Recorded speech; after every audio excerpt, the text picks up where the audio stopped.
10 o'clock, and this is Fox 10 Talks. There is a story that is just so heartbreaking coming in from the Navajo lands in northern Arizona. It's just almost unbelievable. A little 3-year-old boy killed as earlier this week, people had gathered by the hundreds for a big Christmas parade, an annual event. And police on the Navajo Nation say that it was a suspected drunk driver who drove into a crowd. A lot of cars were damaged, and that little boy lost his life. We have that story coming up for you this morning. Hello, everybody. I'm Ron Hoon. This is Fox 10 Talks. We're going to be live with Al Gameros. He is the mayor of Globe. You may have heard the story about these FEMA funds that were requested that apparently are not going to be on the way.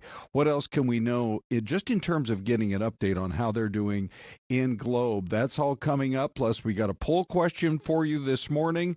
After a major loss for President Trump at the Supreme Court. It's all coming up, but let's get you the very latest now. This story coming in from the Navajo lands as people had gathered for the Christmas parade. Little 3-year-old Carson Apodaca died, and also his mother, who was expecting, was hurt. But if you're looking for any good news at all here, she at least has been released from the hospital. And we were chatting just yesterday, as a matter of fact, with one person who was actually there at the time. Here's what she had to say. You know, all these families want to go have fun, wanted to enjoy the holidays, enjoy a parade, and then something like this happens. We heard a loud bang, like it was so loud. And then my cousin that I was with, she yelled, "My mom!" And then we both jumped up and we took off running to the road. I heard the driver was going over 100 miles per hour, and he slammed into the people first, and then he hit the rest of the vehicles. He drove through the crowd and he hit 7 vehicles. They were all smashed up. And my cousin's car with her mom in it, my aunt, it was like squished between vehicles, and she was trapped inside the car, and she was yelling, "My mom, my mom." And here are some of the pictures from up in that area in Kayenta, just a beautiful part of our state. But boy, the heartache is reaching across the entire community. And I did want to just update everybody, because there is a GoFundMe that I wanted to update you on. Support for Carson. He's the little 3-year-old boy who was killed at the Christmas parade has grown. And I thought maybe we'd check on this as the morning goes on. When we first took a look at it last night, it was at about $15,000 raised, I think primarily from people here in Arizona, as the story has really received a lot of traction. And that number from 15,000, as we speak right now, is 23,130 with a goal of 40,000. And you can find that on YouTube at support, or at GoFundMe, at Support for Carson's Family After Tragedy. And that's Carson with a K. So we will check in over 600 people. Heartbroken to hear a story like this. So we'll stay on top of that, and we'll watch the GoFundMe as on Christmas Eve, it will no doubt continue to grow. There's a big story coming in this morning from the Globe Miami area where people who are hoping for federal assistance through FEMA, that apparently has been denied.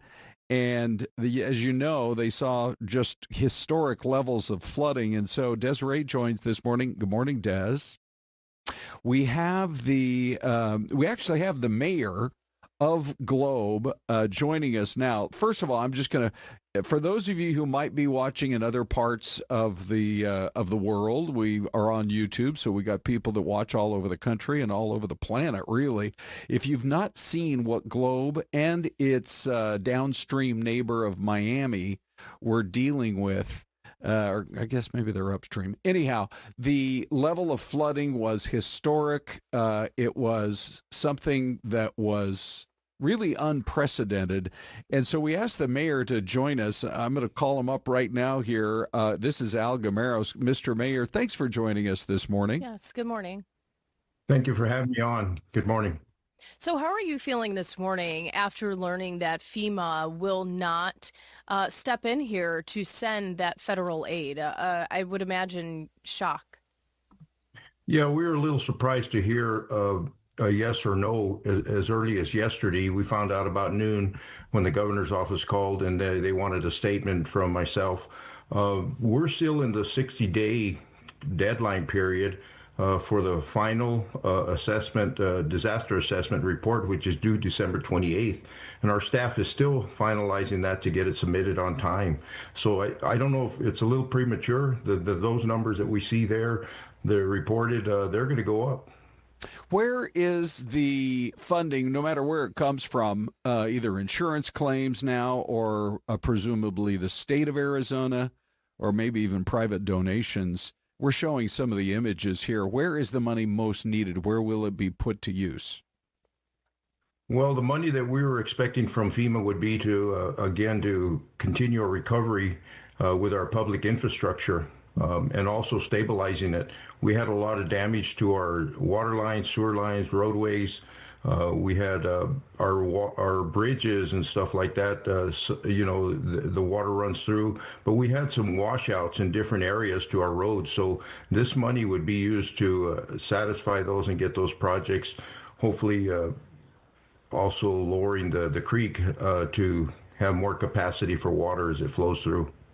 Yeah, can you tell us what project would be most necessary? Because I've been down to Globe, I think, maybe 2 years ago, you guys have dealt with flooding as well. So not necessarily the city a stranger to flooding issues. Obviously, this last one's so devastating. But what would be the most important project you would hope to implement? You know, you're correct that we've had many storms and flood events in the past, but our waterways have been able to handle it. But we also now have a burn scar that sits above us from the telegraph fire in 2021. So we need to make sure that we have enough capacity in our waterways. So one of the projects that we're pushing forward will be a priority to dredge our creeks and lower them to handle more water as it flows through our city. One of our commenters on YouTube, Charles David, is asking, so what is next? How can people get relief? And let me double up on that as well. So if the FEMA money had come through, this would be primarily for public works projects. Is that correct? And what are you hearing from like individual homeowners? Are they having mostly success in dealing with their homeowners' insurance companies? Kind of give us the broader lay of the land. You know, a lot of people did not have flood insurance. For the most part, very expensive, whether you're a resident or you're a business owner. But the ones that did, some claims are being denied. Unless you had water flowing through your home, you were basically denied, for any funding. United Fund of Glow Miami, that raised a lot of funds that went directly to residents, some relief, and then it also went to the business community through the local First of Arizona. So that brought some relief for them. If we were to get that federal designation, yes, you're correct that money would go to public infrastructure, but it would also open up programs for residents like the buyout program and other programs that business may apply for through this declaration. Mm-hmm. And those funds that came in from that effort, that united effort, and you said went to residents, describe like things that they may have used that money for. Even if they were hoping to maybe repair their home, I can imagine that many of them had to focus on their immediate needs. Exactly. Even the need of even buying food, daily essentials. But the majority of the money was used to recover. A lot of these homes, I've seen some that were 4 feet deep in their homes. They were able to remove their sheetrock, buy appliances, and get their home back in order if it wasn't condemned or if it wasn't livable again. We have many homes in an area that are next to the creek that are not going to be able to be rebuilt. So those have to come down. And that's where that's important with this buyout program, with this federal declaration. And so this United Fund of Globe Miami, is it still active? I mean, one of the main things we wanted to talk to you about today was to get kind of almost like numbers wise, how you feel, are you at a 2 on a 1 to 10 scale? Are you at a 5? Where are you in terms of the amount of rebuilding, both in terms of homes and public works? Are you halfway there? That kind of thing. And is that fund still available if people want to help? You bet. That fund is still open. Again, it's going through the United Fund of Globe Miami. Local First of Arizona is taking the applications and sending the money out to business community. And I think they got over 65 applications through there for the business. The residential part is being held through the Salvation Army of Globe. So they have to go in directly, fill an application out. I estimated about 24 businesses suffered damage that they had to shut down after the flood. We have about 20 of those businesses back open. There's still only about 3 or 4 that are still pending getting back open. We have about 10 buildings that are still fenced off, but they did not have businesses in them.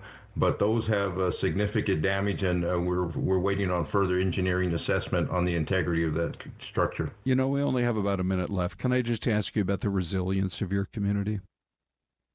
You bet. And I can't talk. I mean, I got to compliment our business community. The devastation that we saw in their businesses, water was 6 feet deep in a lot of these businesses, and the coming together of our community and the money that has been invested back into their business is amazing. Just to get back open, to open up about 20 businesses after that devastation is amazing. And again, all the volunteers, not only locally but throughout the state, has been amazing.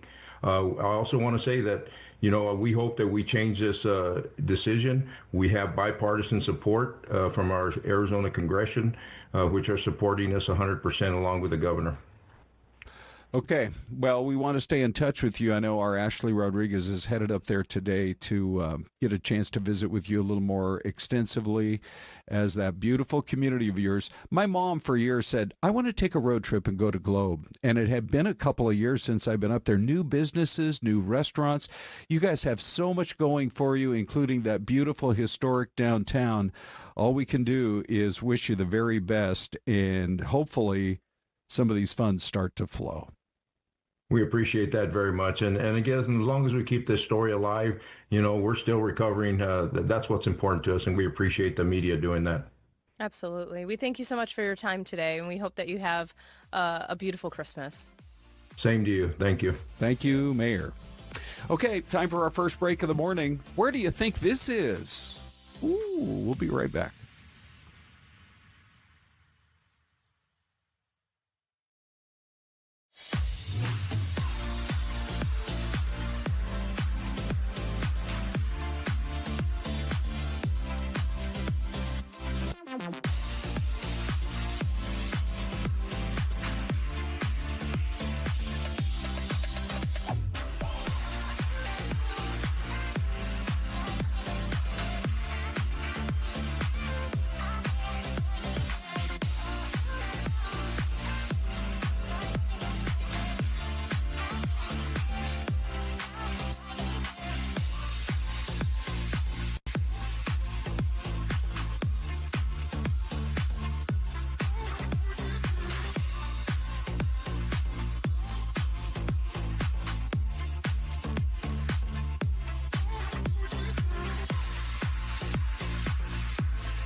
Well, Christmas Eve 2025, we got a pretty good-sized audience joining us this morning, Des, and you know what that means. We're getting lots of good guesses on the Mystery Cam. Yes.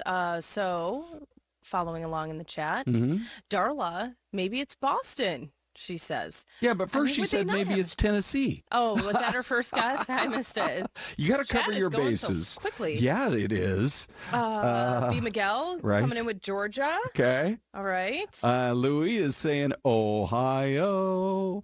All of our OH.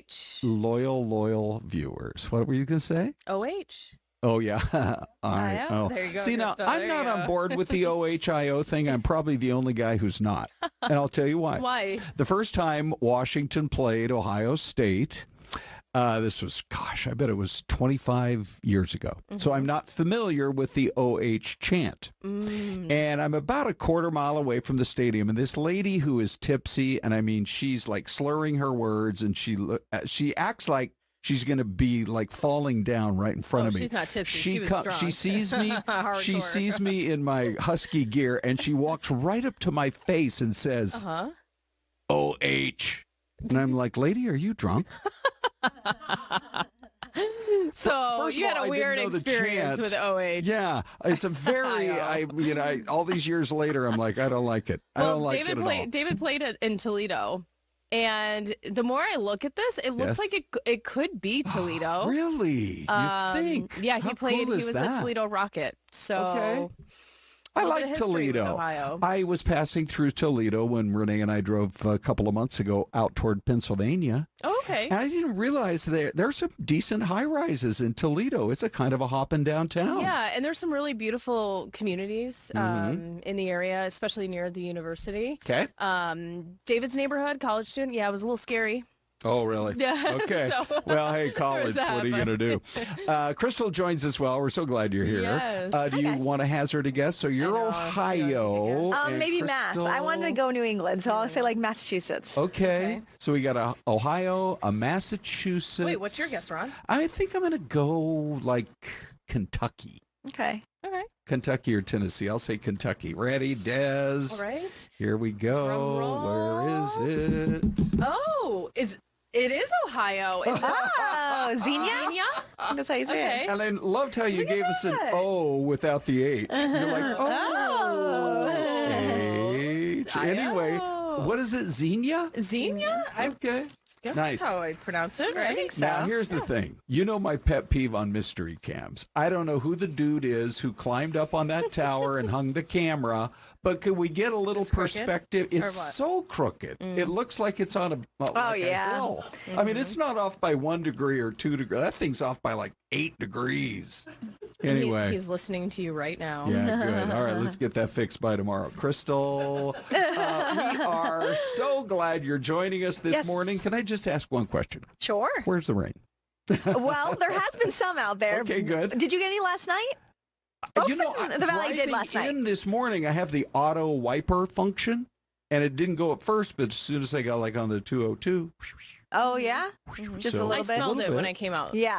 Last this night, morning. the better bout rolled through, which is what we were expecting. That last night the rain was going to come through, and then there'd be some lingering stuff this morning. Yeah. There still is. It's very spotty and light. I mean, it's nothing to write home about. I was Okay. tracking the 8-out cameras all morning, and it was Oh, like, yeah. yeah, there's some drops right there, but it's not been anything crazy. Better chance for more rain for the valley will be into tomorrow morning. oh, it let's looks talk like. about it. So here's the view on Fox Vision of the scattered showers. And actually, there are a few, again, light showers that are starting to move into the valley as we speak. And then you can see the better, steadier rain is down south over parts of Pima, Cochise County, parts of like Graham Greenlee as well. And then starting to see the scattered activity in western Arizona. So we'll take a tour on radar first. There's the scatter of showers that's moving over Gila Bend and just south of Buckeye, but that's pulsing up to like the north east. So it is moving towards the West Valley. And then there are a few showers that have been rolling along through the valley right now. So actually you can see it looks like a little bit of rain running up the 10 towards like the 143, and then a few showers that are down in far parts of like Sun Lakes, Queen Creek, Santan Valley area.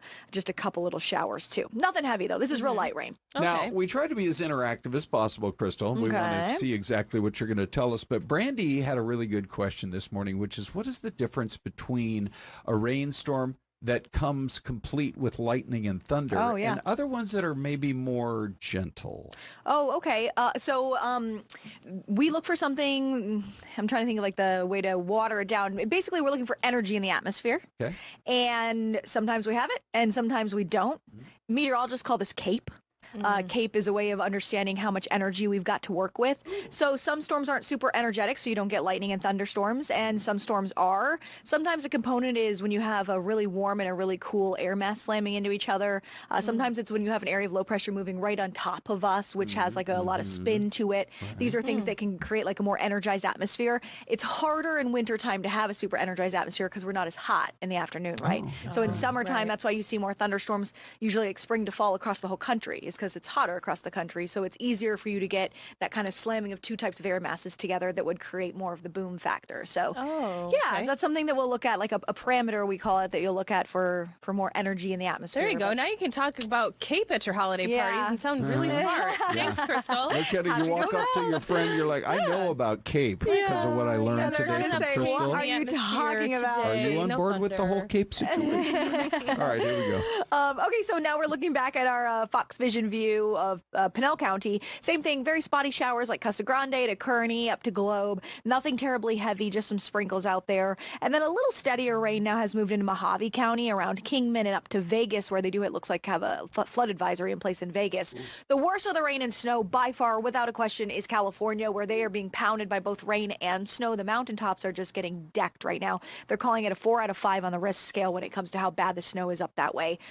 So we are going to get kind of the outer edge of this moisture. The area of low pressure that's guiding all of this is centered up way near like Northern California. So this is not moving directly over us, which is why we aren't getting as much intensity to our storms. But throughout the afternoon, there'll be some spot shower chances, mostly north and east parts of Arizona. The valley fairly dry as we get into the afternoon. And then overnight, we see the next round moving in. This could have a few spot storms in it. And then this will continue to ride into the valley tomorrow morning. With, again, speaking of thunderstorms, there is a low chance of a storm popping in the valley by tomorrow morning for Christmas morning. This is at 6 a.m. and you can see storm chances through Prescott and up to Flagstaff as well. And then it kind of moves off to the east, but we're not done. In the afternoon, no guarantee, but there's at least a chance for additional spot showers. So what I was saying on air this morning is, like, if you want to try to take the bike for a spin after Santa brings it, something like that, I wouldn't write off the possibility of it, but you definitely will want to pay attention, like our Fox 10 app, to look on radar or on air. We'll be on in the afternoons, but it's going to be hit or miss, some of these storm chances. We're not done with it after the morning. There will be some potential later in the day. Hey, can we take a look? I asked Dean to call up because, you know, when it comes in this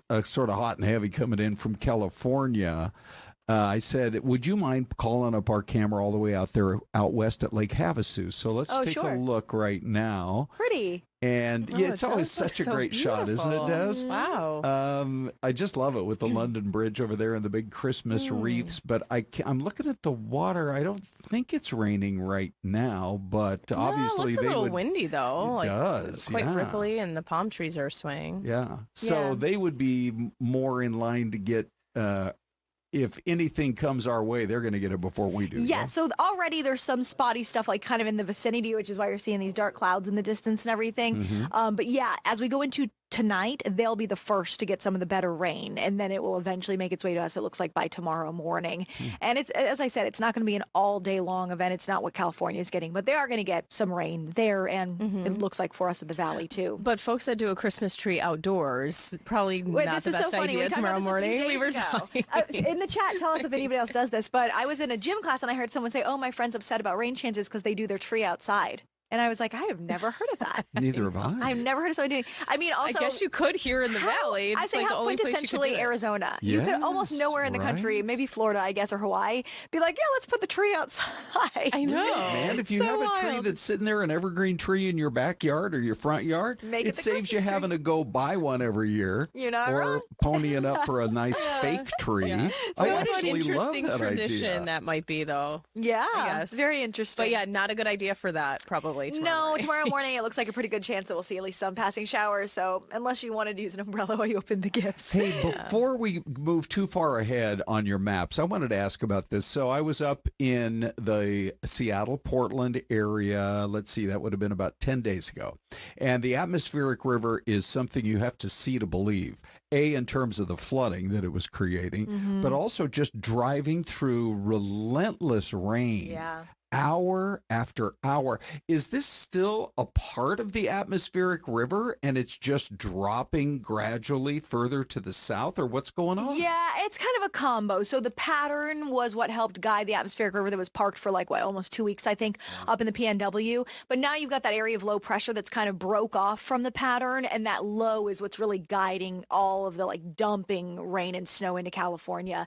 But yes, the general pattern of it. The other thing was that we had high pressure domed over us originally, so it was making this perfect pipeline of moisture kind of running up and over the high pressure dome and right into the PNW. Now the high is shifted off to the east of Texas, so the door is kind of opened for this trough to fall across the west half of the country. Okay. So that's the low that I was talking about that, again, is not moving over us, and so we aren't feeling any major impacts, but a branch of it will break off as we go into Friday to Saturday. So we're dry on Friday, but then you can see this will start to approach on Saturday. I do think that for the high country, there'll be at least a chance this weekend for maybe a little rain to snow action, and the snow elevation may drop because right now and into tomorrow, it's at 10,000 and above, so really almost nowhere except for the high points of Arizona. This weekend, it could fall to 7,500 feet, so a little better chance for maybe some at least light accumulation in some of our mountain towns. That's still to be seen depending on how it breaks off, but it's something that we'll be watching. Okay. Okay. And so then the big question is, you just cycle right through it here, just in terms of the nuts and bolts for Christmas. Yeah, well, you know what? Actually, that was the snow forecast. So since I already talked about it, I just passed by it. Okay, great. But yeah, here's the look at the actual Christmas forecast for us as we move forward. And you can see that for today, the forecast is 75, and then tomorrow the forecast is 74. And we are looking at that overnight low at 59 degrees. So it's a very mild start tomorrow, but that's because of the clouds and rain that we're expecting. Now, can you call up the 10-day? Because Des and I are on the air this morning in the 6 a.m. hour, and I'm the most unobserved. My wife Renee will tell you this all the time. She's like, "Hey, did you notice? I put the new decoration up." Oh no, you noticed her haircuts though, right? I try. Anyway, Des says to me, "Did you notice? Did you what notice was the new new on Christmas icon on the new 10-day here?" And is it? Who is the last edition? Okay, this will be the last round because we're not on air tomorrow. Is it Rudolph? What is Rudolph? Is Rudolph twerking? He what is might happening be twerking. up there?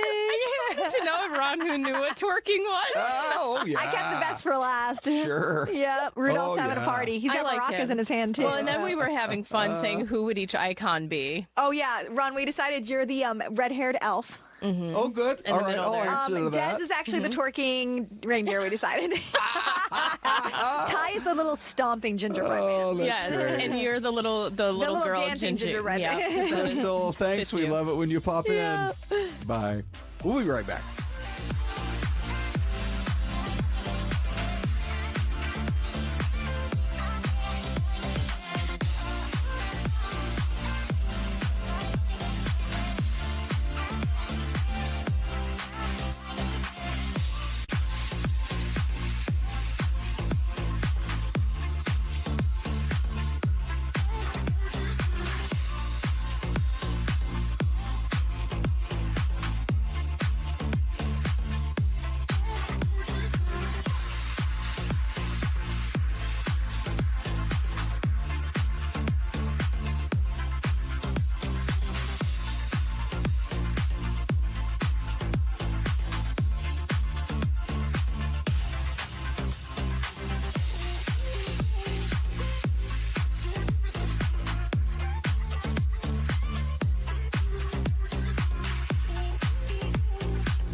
And there is a nice view of, I was looking at it, sometimes we just look.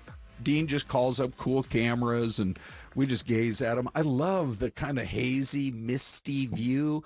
That river is so large, it's got to either be the Mississippi or the Missouri, is what I'm thinking. Could be the Ohio, I guess. Well, you know what? You are right on with Darla, because she said that looks like Mississippi by the Mississippi River by Missouri. Okay. So that's her super guess. cool. Mm-hmm. Okay, so anyway, welcome back. This is Fox 10 Talks. It's Ron and Des hanging out with you, and we're loving reading all your comments, that's for sure. And by the way, Big D had just posted, if you have ideas for us for 2026, we really like to think of this as the most interactive show, certainly in Phoenix, but just in terms of news and information, but also conversation. Are there some other topics you want us to address in the coming year? New things you want us to incorporate? Yeah, sure. Yeah, because we kind of just go with the flow, but if there's things that you want to see daily or weekly, we're open to that. Yeah. So send us whatever you got in terms of feedback. We're all looking forward to the coming year. Okay, by the way, Fox 10 Talks at fox.com is the email. And guess what? Big D reads every single one of them. He's busy. By the way, Dave's coming up. We got the poll question in a few minutes. But first, just wanted to pass along, there was some concern this morning in the overnight hours because of what happened here with this police SUV. This is right along Camelback, one of the most well-known streets in our metro area of 5 million people. 23rd Ave and Camelback. If you're familiar with it, it's a block about off of the Black Canyon Freeway, the I-17. It happened early this morning. And, we're still awaiting word on the condition of the officers. It doesn't look like his or her vehicle was too badly damaged, but it was tilted over onto its side. So whoever was impacted, it's, they probably had to crawl out of the passenger side just to get out of there. But boy, that other vehicle really took it. We hope to learn a little bit more about it. Well, and I believe we had an update on the 9 o'clock portion of our newscast. Okay, great. That there were 2 officers involved.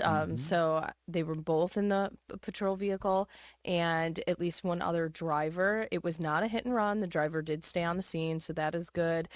They are unsure if impairment played a factor in this crash, so that's something they're still looking into, but I believe that the officers and the other individual involved are going to be okay. Yeah. So that is the good news. That's good. That's probably a pretty good commercial for people wearing their seatbelts. I'll bet you anything. Then there was this story coming in from Mesa, and this could be the most important story we share with you guys all day. Firefighters say that a smoke alarm did save a life. Here's what was going on. It was about 4 a.m. in a neighborhood out there in East Mesa at about Hawes and Main Street. And there was a man inside, and he woke up, and the smoke alarm is what was credited with waking him up. He heard it. He got up. He got out of there. The flames were burning up through the roof line of that mobile home. We are told, even with the smoke alarm doing its job, and this is maybe the big takeaway here, it still did what it was supposed to do to wake him up and get him out of there, but he still had smoke inhalation issues. That's how fast these fires can spread. So it went off. He got out of the house, grabbed his phone, called 911, and he's going to be okay. But it's important to have those smoke alarms, huh? Smoke alarms, and I think most of them now come with the CO2 detection capabilities as well. But if not, you might want to check your alarm and consider getting one that can do both, because that is definitely something that could save your life as well. Really good point. Okay, so the news came out yesterday.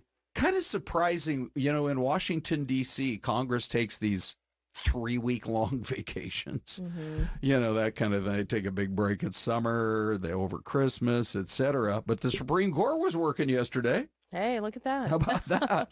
And they actually handed a rare defeat to President Trump when it comes to National Guard troops being deployed to the Chicago area. There are other areas that he's been sending troops in that they've been opposed.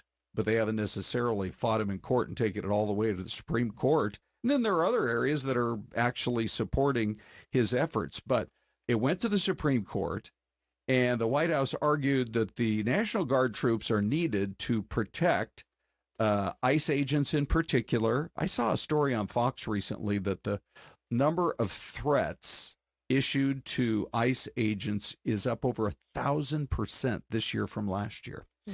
And so the critics of moving the Guard in there said there was no evidence of violent resistance across Illinois.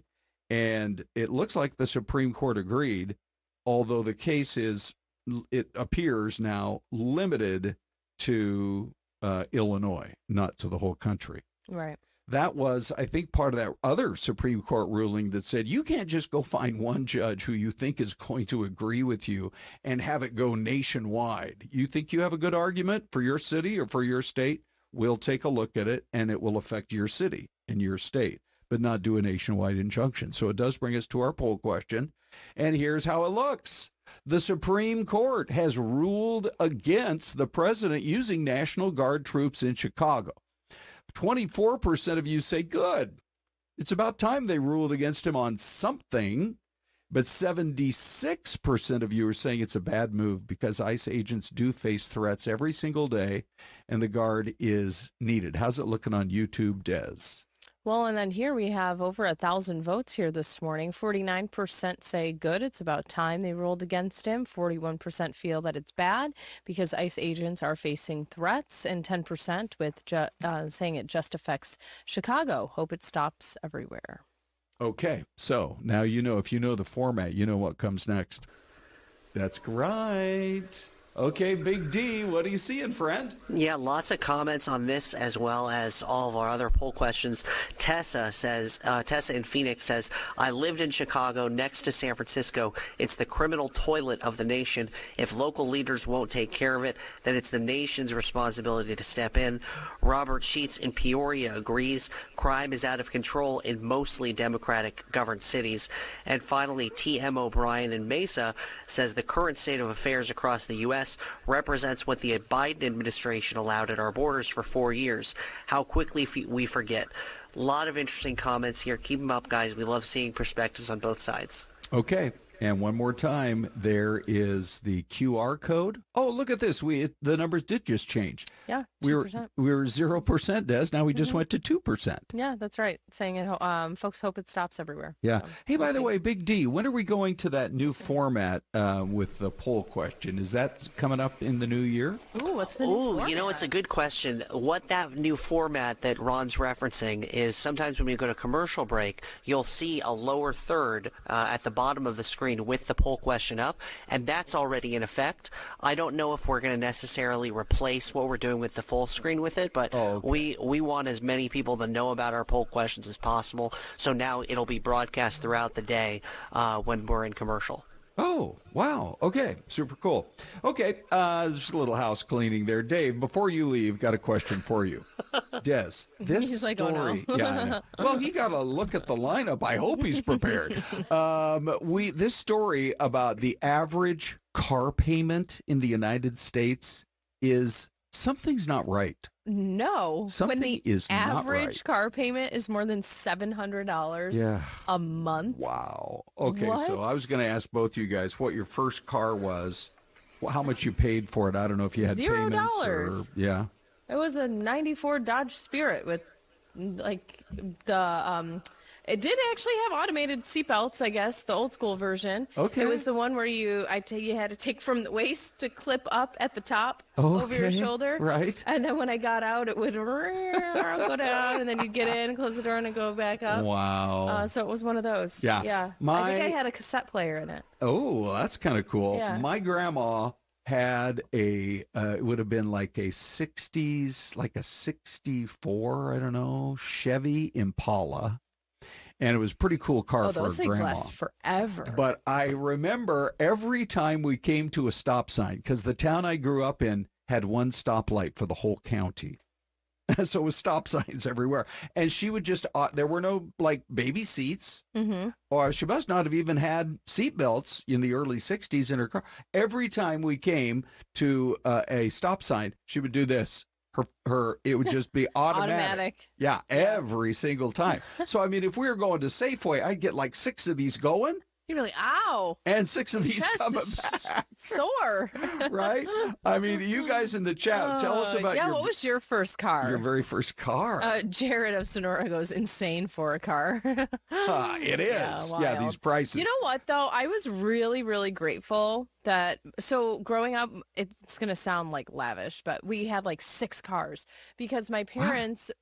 thinking ahead, they would save all their vehicles. So I was really grateful when I got that 94 Dodge Spirit because my parents kept it in mint condition and they were saving it for me because, you know, like, do you it's remember not like we could go out and just buy a new car. Do you remember how many miles it had on it when they gave it to you? About. Ooh, it was close to 100,000. Okay. Yeah, at least. I did that with my dad for a few years. More. He had this business where he would travel out of Wenatchee to all these little towns all across eastern Washington. He would rack up the miles like crazy. And when about the time his car hit about 150,000, he would call me up and say, I got another one for you if you want it. I would fly up and drive it home. And now they're not even lasting that long. Right. So it's like the catch now is afford these expensive payments, or how do you do that? Then you got to upkeep it, and they're not even making it to 150,000. No wonder used car sales are going as much as they are because there's so many people who are like, I'm not spending 50. I know. Are we going to ask Dave what his first car is? Let's go find out. What was yours? My first car was a 1994 Toyota Corolla, and I was very lucky because I didn't have to do any car payments. I bought it with money that I made at my first job working at Orange Julius. Oh, cool. Wow. Okay, which Orange Julius? Like, was That's that like at the smoothie place, Was right? that at the Bell Square Mall? In Bellevue Square, yeah. Was it? You were at the Bell Square Mall in Bellevue. That's right. That's fantastic. How cool. We are getting some folks in the chat. Yeah, what are they saying? What are you here, seeing? let me scroll back up so I can see from the top here. So Halakita said, I had a station wagon, a 1988, a Volvo 240 DL that cost me $1,400. Yeah. All right. Yeah. My first car from Charles David was a 1962, is it Studebaker? Studebaker Lark. Yeah. I gotta look that up. Wow, what does that look like? That is some kind of a classic. That's Charles David? Yeah. Wow, that's amazing. All right, so we got to go to break. Keep the car chat coming, you guys. We are going to be back. Look, here's a nice serene scene. I have this camera actually memorized as. I don't know who that guy is with that house, but good for you, buddy. We have done this, and I forget. And it's Detroit, way off in the distance. I bet their first car was a Ferrari. Yeah, we'll be right back.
10:45. Welcome back to more of FTT, Fox 10 Talks. We got a lot of folks hanging out. Christmas Eve, maybe a few extra people are hanging out at home. And so we really appreciate it. If you're brand new, say hi in the chat. You see a lot of our regulars here. Buddha Sheep, I see that you're on as well. And well, we appreciate you guys, that's for sure. Yes, we do. And I love all the car chat. And Charles, I went and Googled a 1962 Studebaker Lark. What a beautiful car. Wow. Yeah. And it looks like some came convertible top, maybe. I wonder, did you have an open roof? Let us know. Sherry, a 1956 hot pink Oldsmobile. How fun is that? Yeah. Louis had a 62 Impala lowrider. Ooh, you guys got some cool stuff. You know, that's some awesome. Of these cars, I have a feeling, are probably pretty valuable, especially that Studebaker. Now, when we have the Barrett Jackson here next month in the Valley, which is always so fun to go to, I think I'll keep an eye out for some of those classic Studebakers. And Darla, good morning, Darla. Merry Christmas Eve. She's been active in the chat today, too. And she says, hey, Ron, Des, could you please give my daughter, a 13-year-old, a happy birthday shout out today to, is it Zaylin? That's so great. Or Jaslyn. I'm so sorry. Jeez, what am I reading here? Yes, her name is Jaslyn May Arline Clapperton. Okay, nice, for Happy sure. Happy birthday. I hope it's great. It's tough having a birthday this close to Christmas. Oh, I know. I was texting with my niece over in San Diego. Her birthday was yesterday.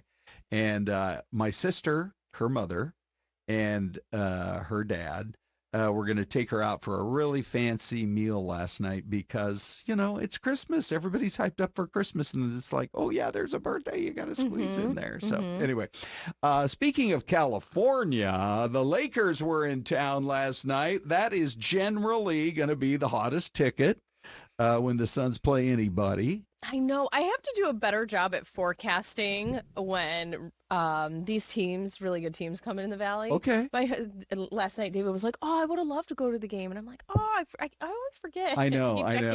Just with the kids, we're so busy. But well, you know, the way the NBA schedule works is if they're in your division, well, they come and go a lot. So you might get at least one more chance. Yeah, could be. But so here's what we know. LeBron came to town. The Lakers came to town. That would also, of course, include Luka.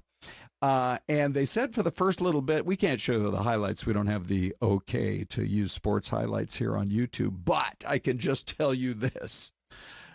The Lakers were almost looking like they gave up. That was, by the fourth quarter, that defense was not very impressive, but the Suns just blew them right off the court.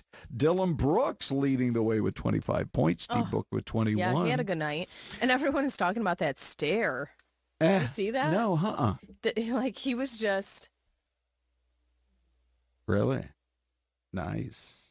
There you go. And a fan took a video of him, and it went viral. Nice. So they're thinking it's like the death stare. He was like in the zone, but I don't know how long it actually lasted. Good. You know what? Quite a while. You know, it's just look at it. one game out of 82. You got to just have that focus. Yeah. He did. He looked quite mean. You don't get two up or two down until we get to the NBA playoffs, which I'm almost positive they're a playoff team this year. Ronnie sometimes works the games. Yeah. Were you there last night? How long did he stay staring like that? You didn't catch it?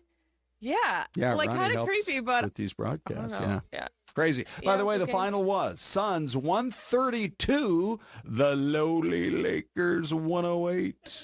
So there you are. All right, let's talk about last minute Christmas shopping because that's the mode we're in right now.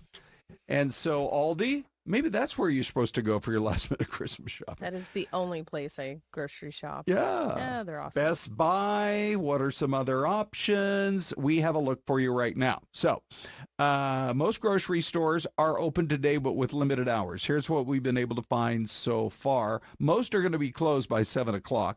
Costco, by the way, is 6 a.m. to 7 p.m. That's weird. Because, you know, Costco, I don't think they normally open till like 9 or 10.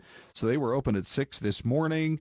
Then when it comes to Christmas Day, Walgreens is going to be open. CVS is going to be open. Maybe you're in that category of people who are like, oh, you wake up Christmas morning, there's still one more person I needed to buy for. Well, good old Walgreens and good old CVS.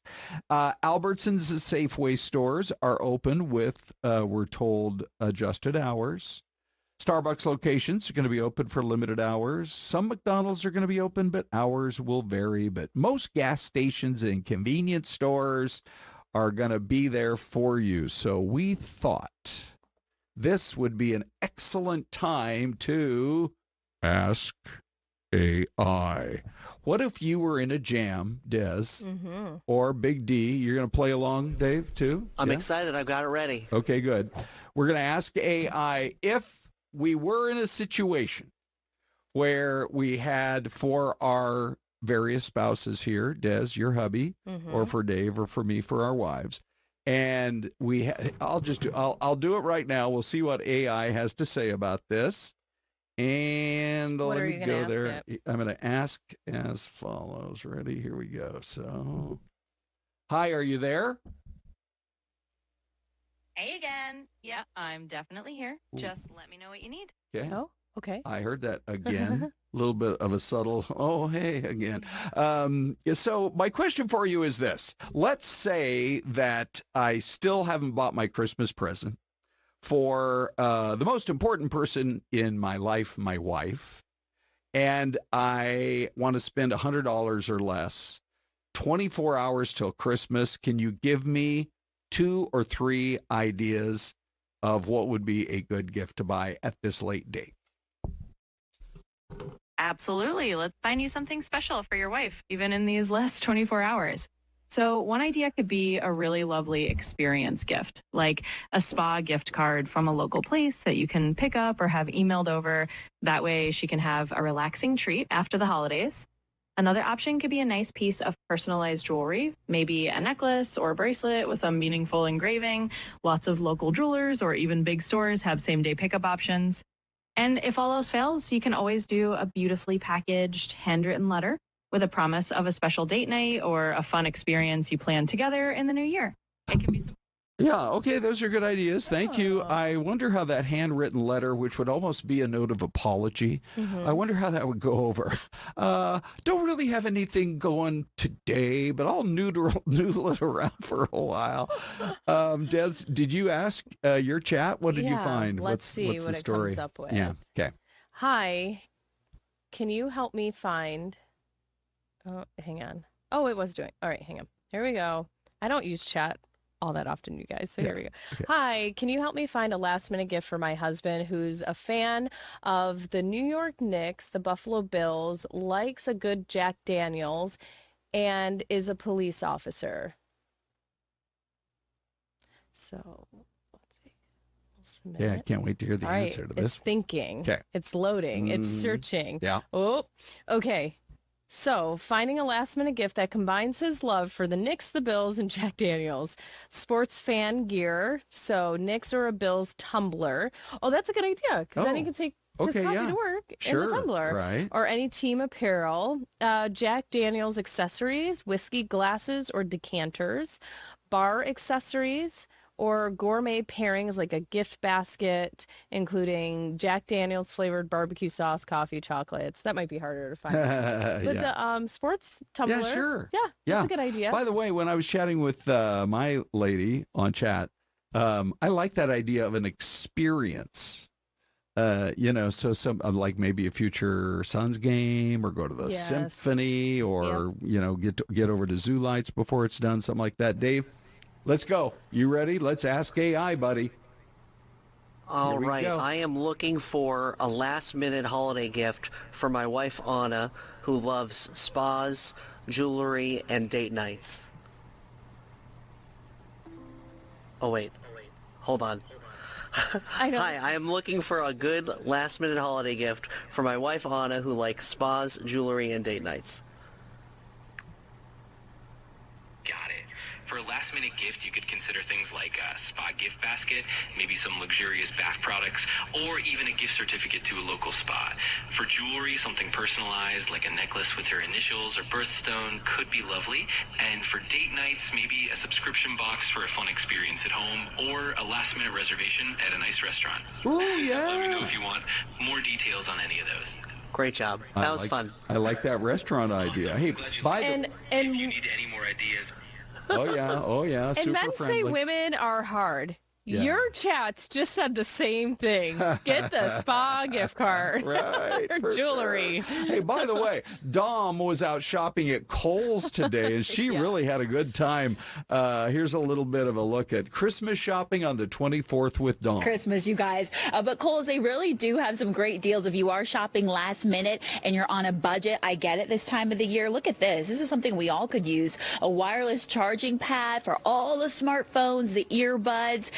So everything electronic, it's all in one. I think that would be a great present for anybody. Also, keep in mind wrapping paper. If you are running out or maybe you just don't have enough, you see all in the red, sale, just about everywhere. So you can really get it at a good deal. And they have any type of paper that you would want. And then we're going to come back here. So they have it all set up for you guys. Grab and go stocking stuffers. Isn't that right, Ray? You guys have a little bit of everything. We have everything here. This is our gift zone. So we have $5 gifting. Oh, wow. We have cute little containers to take your food home with. So we have some good deals going on. Okay, great. Now, for those who want to make it out, when you're open now, but for how much longer will you guys be open today? We'll be closing today at 7. At 7. Oh, okay. So most of the day, you guys will be here. Yes, we will be here. And I love it too. You know, when you first walk in, like I said, you guys just have, things for the men's. We're talking everyday things that people can want. You know, the razors, the shaving cream, body wash. It all makes great stocking stuffers, things for the kids. And then you have the whole Christmas aisle, because maybe the house is already decorated, but you always want to think about next year, right? You can have stuff, leave it in storage, get it now while it's all 50% off and ready to go. Yeah. Okay, what else did you... Oh, no, you have more. She has the container. I was like, what else did you bring for us, Ray? But I'm going to go shopping, so it's okay. This is what I want as well. Great. I always use Brian behind the cameras. He would have one, but this is nice for those who are in the gym. A little massage kind of gun here, deep tissue. This is nice too, just to have at your desk. You guys, look at this. Put this on the back, cordless neck massager. You know, with all that holiday stress, it can work some kinks out. Let's see, I'm gonna go, Miss, can I bother you for a second? No? Okay, well, she's wrapping paper. So like I said, it's a hot commodity over here. So she still needs some wrapping paper. We're gonna go walk. I know, which I get. She wants to be in and out. The camera. Let's see. We got some. Oh, $12.99. Oh, matching PJs. Well, that sounds like a good idea. If I was idea. matching PJs, where would I be? PJs? Yeah, let's see. Oh, you know what? Okay, well, I don't know if you and David will not fit into this, but for the kids, maybe we'll or no, that might be. Oh, that's so funny. Yes, because I told her that we Bigger. still need matching PJs. Well, thank you, Dom. Thanks, Some great Dom. ideas. And we are out of here. Up next, it is Ty and Dominique herself.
right. Happy Christmas Eve, everyone. Dom's hanging out with us. I think you got to scoot over more. Okay. Do I need to There we go. Now we're lined up and ready to go. Yes.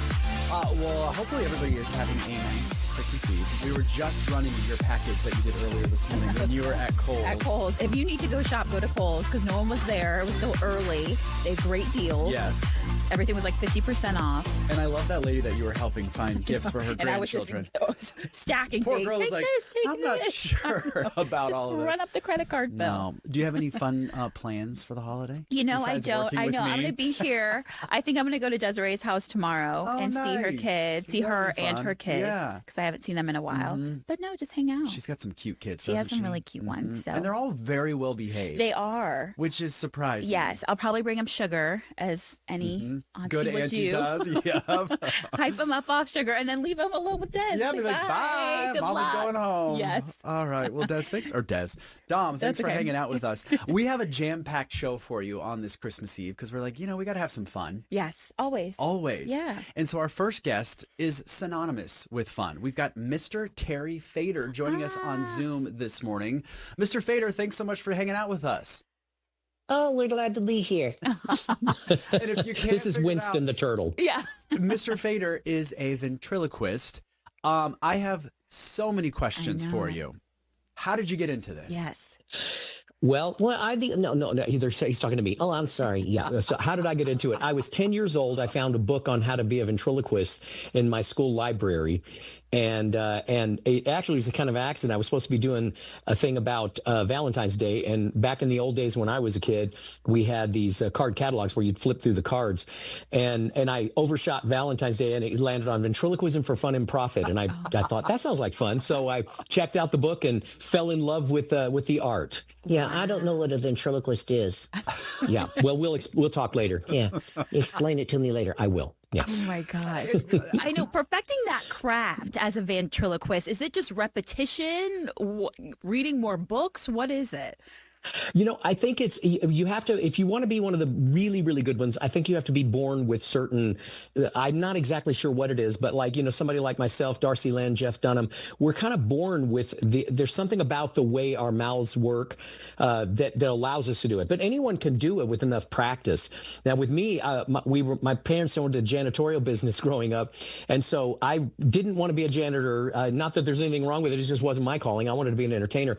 So while I'm scrubbing toilets, I was singing along to the radio with my mouth closed, don't stop believing. That was amazing. Thank you.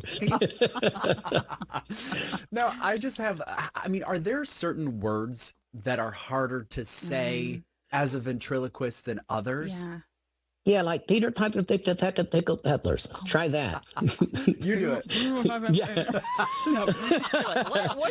Yeah. So any of the ones that you have to use your lips for, you actually have to train your tongue to recreate those sounds as closely as possible. And the first thing I did was the boy bought a basketball. So it talked about it in the book, and I had to learn how to say the boy bought a basketball, instead of the boy bought a basketball or teeter titer tick. You try to you kind of experiment. I used to record myself on one of those little old tape recorders and try to figure out how I could recreate the sounds. Of course, being an impressionist, I impersonate singers and I can impersonate sounds and things.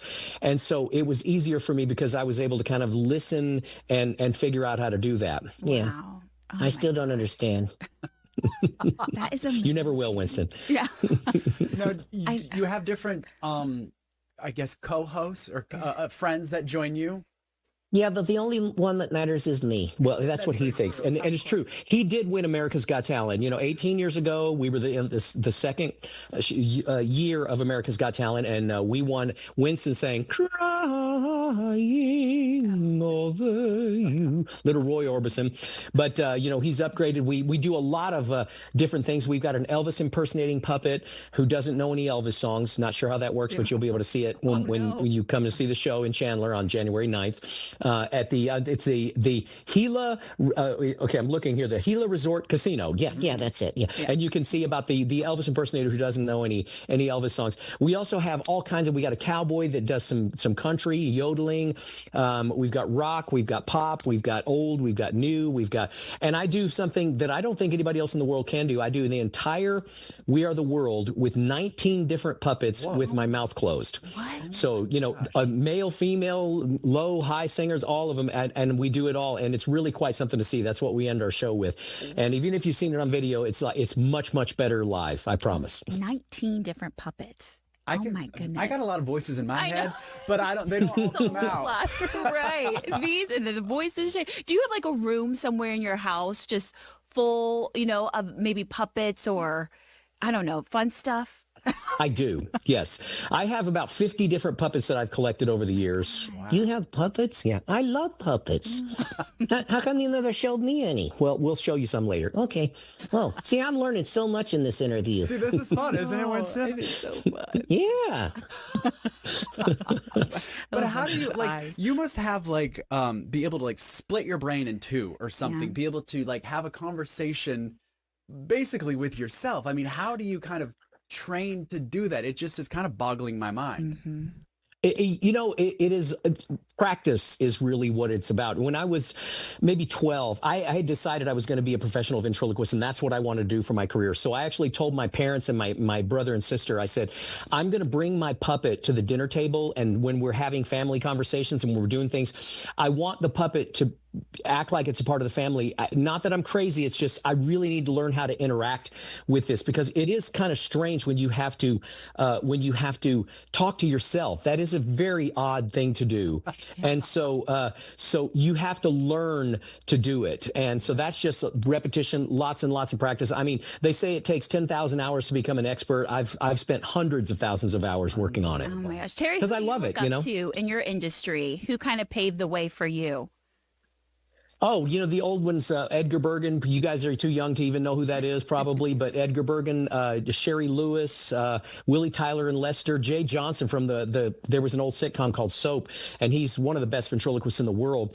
And then, of course, as I was, getting started and trying to get it, Jeff Dunham, he had this slow rise, and I was watching him, and he was from Dallas, and I was from Dallas, and so I got to see him a couple of times in Dallas, and so these people really influenced me, and I just continued working and practicing, and I've done tens of thousands of shows in my 50-year career. I've loved it. Loved every minute of it. Yeah, that's what Darla Nicole said in the chat. I love Jeff Dunham. So that's it. Yeah. Yeah, me too. Yeah. Me too. I'm a huge fan of Jeff. And of course, Darcy Lynn is one of the younger ones. She just won America's Got Talent a few years ago, and she's amazing. And I'm proud that I got to help be a part of an influence in her career as well. And so to be able to help train and work with the newer ones also, the ones that are just up and coming, is such a blessing and such a joy. And I got to say, the show I'm bringing, Pure Imagination, I've been doing this a very, very long time, 18 years as a headliner in Vegas. It is the best show I've ever put together, and we're bringing it right there to the Gila River Casino in Chandler on January 9th. Don't miss it. Yeah, get your tickets now, because you want to see the singing turtle. Yes, you do. Yeah. Winston, I got a question for you. What's your favorite part about traveling around the country?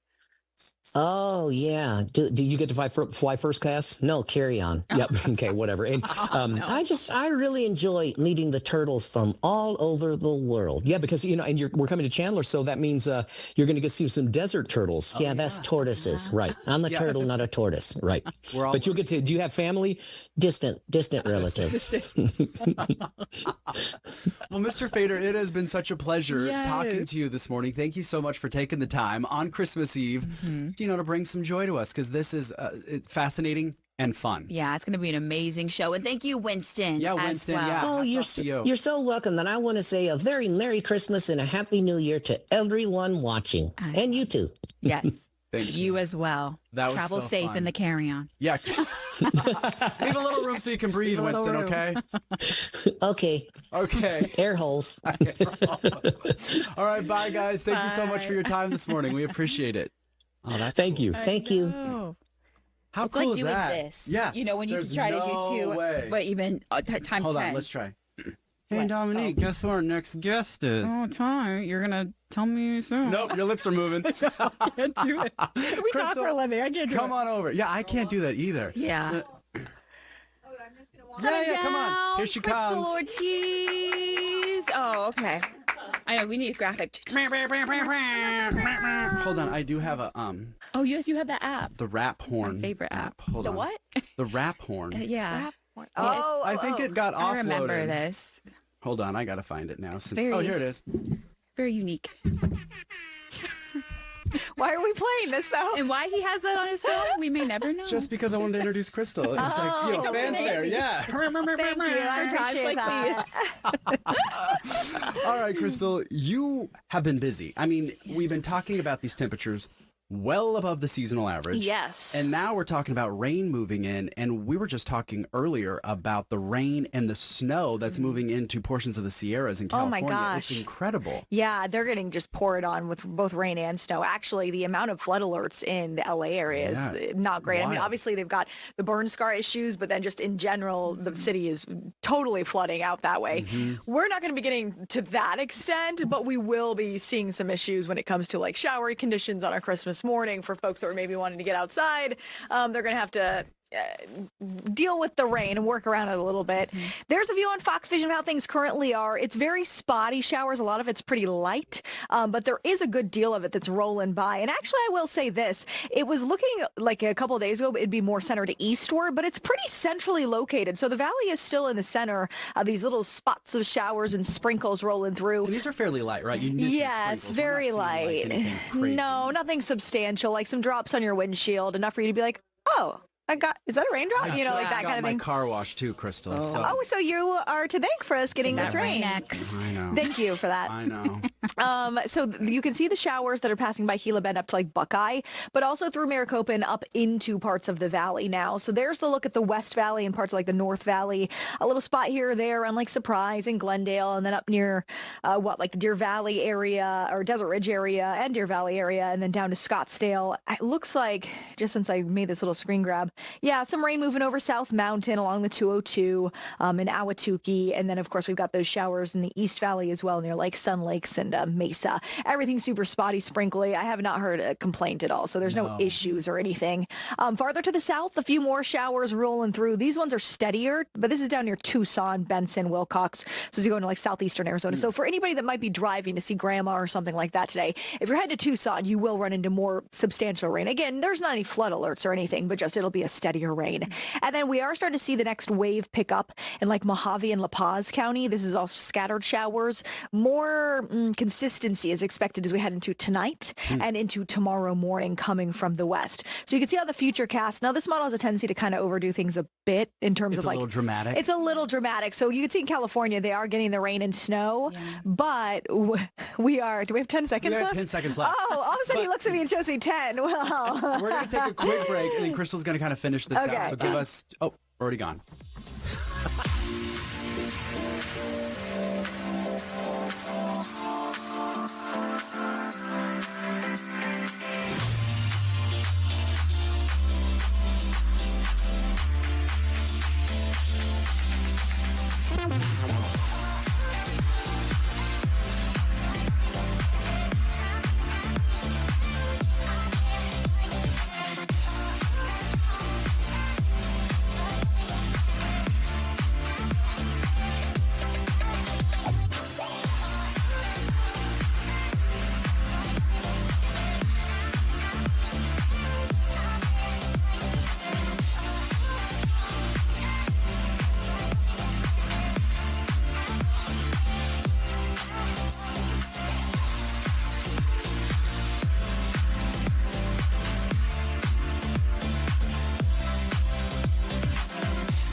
wait. Oop, there we go. Sorry, Krystal. I was trying to count you down, and then I got too excited, just kind of wrapped up in your forecast. Just so you guys know I'm talking, and I get this, which means 30. And then within like a second that he goes, 10. And I'm like, wait a minute. Sorry, I got too excited. All right, I'll throw your weather graphics Okay, back to my graphics. Okay. So this is the future cast as we go through the rest of today. Just some spotty showers lingering into the afternoon, but overall it's fairly dry out there compared to, a good rain, say that we got a month or two ago. Then we go into our future cast overnight. This is around 11 o'clock, rain picking up to the west and then spreading to the east. So by Christmas morning, scattered showers and a few spot thunderstorms will be possible. Flagstaff, Prescott, down into the valley as well. So if you're hoping to do stuff outside tomorrow morning for Christmas morning, that could be questionable. I mean, there definitely is a chance that it's going to be raining on you and you won't want to do that. But once we get into the afternoon, on and off rain showers are possible. So it's not going to be a washout. You don't have to cancel every plan, but you will want to pay attention to radar. We've got like our Fox 10 app. You can look at radar there, or however you want to do it through National Weather Service, just so you can kind of check in on how things are shaping up. Or, peek out your window, see if it's raining. You can go back inside the house. But there will be some on and off chances. So I wouldn't plan to be hiking in the middle of the afternoon if you don't want to get rained on. So we also have some wind issues, especially as you get into like Mojave County. Through tomorrow night, there are gusts up to 50 miles per hour in Mojave County. So if you're driving to Vegas, say today, you should expect it'll be quite windy, high profile vehicles, sometimes an issue with this. Sure. So just a heads up for folks there. For spots like Flagstaff, it'll be breezy, windy weather, 25, 30, 35 mile per hour gusts the rest of the afternoon, but also tonight. It will be windy. Santa's sleigh is going to have to do a little creative work with those winds, catch the flow. And then in the valley, a little breezy through this afternoon. It'll taper some as we head into tonight, guys. In terms of snow, I know everybody's like, wait, Christmas. Unfortunately, the system is so warm because the moisture's been pulling up from the southwest. And then on top of that, we were so warm. We set records the last 3 or 4 days in a row. So unlikely for almost everyone with the exception of our highest elevations above 10,000 feet. This weekend, though, there is the low chance that maybe we could see a secondary system skirt the northern part of the state. Maybe cool enough by then for somewhere like Flagstaff, say like 7,500 feet and above, to see a little bit of snow. That's still questionable. So right now, just above 10,000 feet, a few inches, 1 to 3. We've been checking on Snowball. Mostly it's been low clouds and fog, but they have gotten some snow in the last 24 hours. So we'll have to watch. But still, it's fun that we are snapping the heat record period just in time for the holidays. At least it'll feel like a little more Christmassy. And even the clouds outside today, it makes it feel more felt a little more cozy. Yeah, I agree. Agreed. You can have I still don't know if you want the fireplace inside, but the fire pit outside. Yeah. Works. Well, Krystal, thanks for coming in. Happy Christmas to you. Yes, Merry Christmas, guys. And speaking of, this is kind of what it looks like outside. We're just talking about those low clouds. We've been kind of seeing that all morning long, those clouds kind of hanging out, but a beautiful shot out there as we look over downtown Phoenix and into the mountains. Yes, all the hustle and bustle. The day before the day before. Hopefully and all so, your shopping's done. Are you done? I'm done. I'm good for you. Yeah, are you not done? Well, I've got some IOUs on my list this year. It's that told me everything. I lied. Remember how I said your sweater's going to be okay? We got to. It looks like you're just kind of advertising the Fox 10 Talks. Yeah. Oh my gosh, y'all. Free advertising. I'm sorry. I know, we always need to remember to tell our guests not to wear green. But you were trying to be festive. I am trying to be festive. I know. All right. Sorry about it. Our friend is back, Chantel Solomon. Yes. Give us your title. I am an instructor at Arizona State University in the Hugh Downs School of Human Communication. And so we brought you on last time to talk about body language. Yeah, we talked on Body Language Day. Nonverbal cues. And as we go into the holidays, this is kind of where you're going to be kind of bombarded with a lot of conversations happening at the dinner table. You're meeting relatives you haven't seen in a long time. And sometimes that can be a little overwhelming. Yeah, absolutely it can. It can be very overwhelming, especially with families changing and evolving and partners coming in and sisters got a new boyfriend, all of the things and families are always changing and evolving. So we want to be able to show up and have conversation with everybody, right? We want to be inclusive of everybody. Yeah. And talking about the holidays is a great time to do that. Yeah. So what are the do's and don'ts, safe conversations to have? I always think conversation starting with I or open-ended questions. So I feel, or tell me about a time that grandma gave you a gift that you were like, ooh. Or tell me about a time that you gave this gift to this person and you were really excited to see how they responded. Or if you're talking to the kids, I love my nieces and nephews so much. And so when I saw them this past weekend, it's not tell me about school, what are you learning in math right now? Oh, red's your favorite color? How come? Tell me why. So just being inclusive of everybody in the family and keeping it genuine and upbeat and harmonious. Yeah. Right? That's the key. Let me ask you this. I have been in situations where I think maybe because we do this for a living, we ask questions and we talk all the time. Yeah. But sometimes I don't want to talk. I understand that. And you sometimes get stuck with someone that's kind of peppering you with questions. Right. Or you sometimes feel like you have to keep the conversation going. Yeah. Yes. What are some safe, I guess, off ramps for some of those, like when you're just like, I'm done. I'm done. Yeah, I'm done.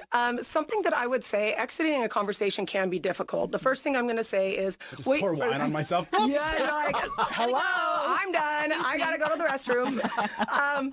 First thing is like, look for a natural break in conversation. Because, you know, with conversations, there's going to be a natural break where you're shifting topic or someone's speaking, listening, those types of things. Look for the natural break. But also don't be afraid to just excuse yourself. Excuse me, I've got to go to the restroom. Or another thing you can do is like, hey, earlier we talked about, you know, this show, or did you see about this new movie coming out? So taking the conversation, just kind of shifting it into something maybe you would enjoy talking about a little bit more. And then don't be afraid to gather other people into the conversation. Say like, oh, you know, hey, Auntie, have you seen blah, blah, blah, blah, blah, this new show? It's so great. I think you would love it. Well, and then you're like, and now I go to the restroom. Right. Politely excuse yourself. Yeah. Okay. The conversations can be difficult, but they're also an opportunity to connect and be genuine. And also, it's becoming a lost art. Yeah. Let's empower ourselves to show up, be present, and engage. Yeah. You know, I think it's so interesting that you mentioned that it is becoming a lost art. And I think it's because of these. Absolutely. I think we're used to sending text messages instead of picking up the phone call and having a conversation. I feel like people's attention spans are also diminished because of things like TikTok and Reels and things like that. So I think maybe it might be also maybe a, what's the right word to use? Like a little brain booster when you do have face-to-face conversations with someone. Exercising those muscles. Yes, exactly. Using our imagination, having things to talk about. That's another good thing when you're entering into the holidays. Have some things on your mind to talk about, right? Like some topics such as, you know, current events or the Phoenix Mercury were so great this year. Like, did you hear about that? Or, you know, Coach Dillingham renewed his contract. You know, anything, the beautiful weather outside. Oh my gosh, right? So just engaging in these types of conversations, but also when it comes to technology, let's also take a risk. Because you know what, technology, it reduces relational satisfaction. It is also something that reduces our creativity and our thinking and our ability to speak impromptu style. And we do use it as a crutch. We do it when, oh, this is awkward. Auntie just blah, blah, blah, blah. I'm going to pull away my phone. Or I got bored. Or, what should I wear? You know, it's going to rain today. What do I wear? Those things. So just empower yourself to stay present. Stay present. So what about, we talk about, you know, coming into the situation with things to talk about, but what if you don't want to talk about it? Like, what are good ways to say, like, I'm not comfortable with this the situation or this conversation. I don't want to put my 2 cents in. How to do that respectfully? I think that you just did it. Absolutely not. That is not what this family talks about. Absolutely not. You know, I think that that's okay to say just exactly how you said, like, you know, I'm not really comfortable with that, especially around the holidays. Let's talk about, you know, or blah, blah, blah, blah. But let's talk about something safe. Like, stories are always safe. Talking about the past, talking about the things that we're doing now, and what are we looking forward to in the future. But those hard conversations, you can politely excuse yourself or, again, bring someone else in or, you know, assert yourself. Actually, I'm not comfortable talking about that right now. Got it. Keep it pushing. Yeah, keep it pushing. Yeah. The other thing I wanted to kind of bring up is when we talked about those nonverbal cues. This could be another time that I guess you could kind of reemphasize some of those. What are some of the good things we should be doing when we're having a conversation with someone? The eye Ty, you are the epitome of amazing conversation, the eye contact, and then this, and then the gestures, right? Yeah. Maintaining eye contact, but again, like we said on Body Language Day, not creepy eye contact. Right? Not blinking and all those things. Right. Yeah. So just knowing your role. As a speaker, I'm going to look in your eyes, but also as a listener, what you're doing right now, giving me the head nod, is helpful. right? And also keep an appropriate distance.